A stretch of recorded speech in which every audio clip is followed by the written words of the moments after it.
We got to talk about this, so we might as well let it out. Last week was a fucking shocker to me.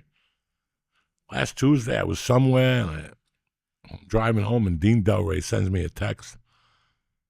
And I look at it, and it's R.I.P. Ozzy, and I go, I was like, what the fuck is that shit?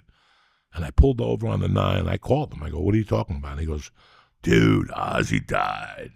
Can you believe that? 14 days after his show. That's crazy. Like, I could see it happening. He waited, and, he yelled out, God bless him, whatever. And I get back, and I'm driving.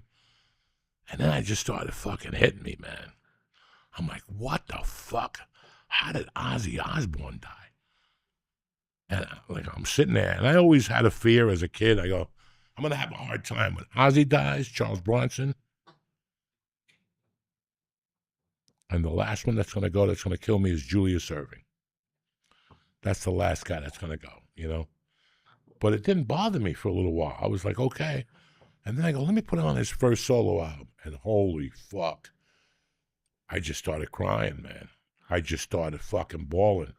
Because I remember it was just a different time in my life. It wasn't a good time in my life. And I remember that it was all that was keeping me alive at that point, was that stupid music and the camaraderie we had from listening to it, Yeah. And those 2 albums after he put those out, those fucking, going to the Palladium and watching them at the 8:30 show. They did 2 shows and just the whole concert vibe back then. I was thinking about that. I think one time I went over there with Kurt to see AC/DC, and that's when he told me about the fence, that there was a fence behind the Palladium. And I'm now, you went back there and you picked it open and you went back there and there'd be like 60 people back there fucking selling coke, eating Quaaludes and shit. And I went back there. That's where we did coke before AC/DC. He's like, no, we could do coke back here. I go, where? Right behind the Palladium. There was a little fucking, you just picked up the fence. You went in there, and there was just fucking people everywhere drinking before concert. And it was very, yeah, it was a great fucking venue. I must have been like in 9th grade the first time I went there. No, yeah, 9th grade. Judas Priest, 1979, wow. First time I went there.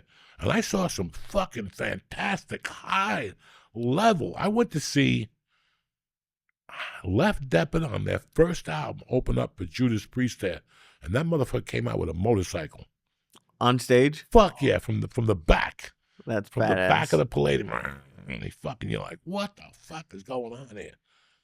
Every time I went there, I had a good time. But it was just, he was such a part of that creepy childhood I had. He was such a part of because I love Black Sabbath. But then I went to see them, and I could tell when I left there that I wasn't going to see these guys again. No? Yeah, they were terrible that night. Van Halen opened up for them. It just wasn't, I don't know. Ozzy was great, Now I get when you guys go, you were great. Yeah, I liked Ozzy, but the sound was off. You could see the drummers snorting coke on the fucking drums. It was tremendous. I'm sitting there going, look at this motherfucker. In between songs, you put the drumsticks and poured fucking coke and snorted right off the drums. We're like, oh my God. And I'm like a freshman in high school. And I'm like, wow. And then they broke up. And that's what had you confused. There was no internet. There was no nothing. All you depended on was Cream Magazine. That's it. Nobody remembers Cream Magazine. And I still remember going on, playing hooky, doing acid, and going on Kennedy Boulevard. And by Levy's across the street, they had a bookstore combination magazine place. And I went in there and I got the Cream, and it had a whole article that Black Sabbath had moved on without Ozzy. And I'm like, wow, it's fucking over. And then people were like, what happened to Ozzy? And all of a sudden, John Lennon got shot on a Monday night. And that Sunday, I didn't go up to Central Park. I opted the other way. I went to Bleecker Bob's in the Village, and I was just looking through the albums. And all of a sudden, I saw an Ozzy Osbourne album from England. It was 4 songs with Rudy on the cover. And I'm like, oh, shit. And I took that, and I stopped at a head shop. No, in the Village. In the Village. There was a head shop, and I brought the cocaine things.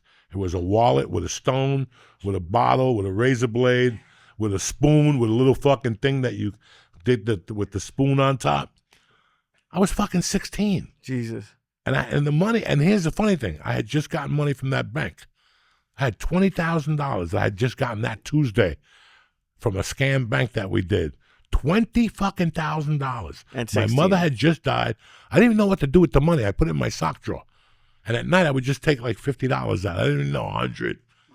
Tonight I'm going to go to Pizza Parlor. I'm going to be Johnny Goombats. I'll take 100 out. That lasted me like 3 months. You spent $20,000 in 3 months? Oh, like an animal.